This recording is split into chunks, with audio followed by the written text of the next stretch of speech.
আরে কি হয়েছে তোর? তুই খাসতে গিয়েছিস? পড়াশোনা আজ তোর কাছে বড় শত্রু হয়ে গেছে। যে বইটাকে তুই ছোটবেলায় পড়ার জন্য পাগল হয়ে যাতি, কিন্তু সেই বইটাকে তুই এখন পড়তে পারিস না। সেই ছোট বাচ্চাটা তার কাঁধের 5 কিলো ওজনের ব্যাগ নিয়ে স্কুল ডান্স করতে করতে যেত, সেই ছেলেটা আজ খাসতে গিয়েছে। সেটা অন্য কেউ নয়, তুই। তোকে পড়াশোনা করতে ভালো লাগে না না, কিন্তু মন তো করে যে 15 ঘন্টা পড়তেই থাকি, কিন্তু হয়ে ওঠে না।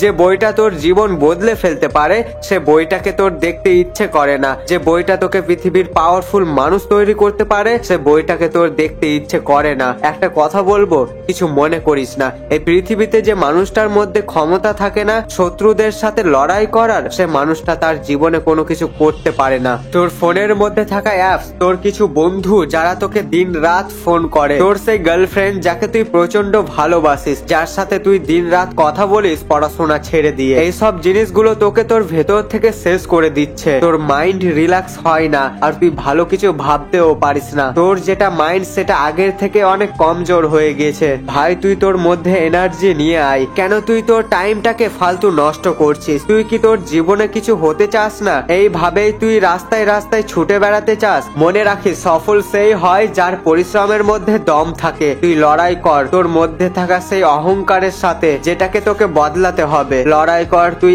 এমন মানুষের সাথে, এমন জিনিসের সাথে যেটা তোকে লুজার বানাচ্ছে। তোর মধ্যে থাকা আগুনটাকে বাইরে বার কর, আর সেই সব জিনিসগুলোকে তুই জ্বালিয়ে পুড়িয়ে একাকার করে দে, যেগুলো তোকে এগিয়ে যেতে দিচ্ছে না। যে তোর বাবা কষ্ট করে পয়সা কামাচ্ছে, আর সেখানে তুই তোর জীবনটাকে নষ্ট করছিস। আরে ভাই, আর কতক্ষণ এরকম করবি তুই? সময় কেটে যাচ্ছে, পরিস্থিতি পরিবর্তন হচ্ছে, আর যখন সামনে পরীক্ষা চলে আসে তখন তোর ফেটে যায়। যদি তুই তোর লক্ষ্যে পৌঁছাতে চাস, পয়সা কামাতে চাস, টপার হতে চাস, তাহলে বইয়ের সাথে বন্ধুত্ব কর, শত্রু নয়।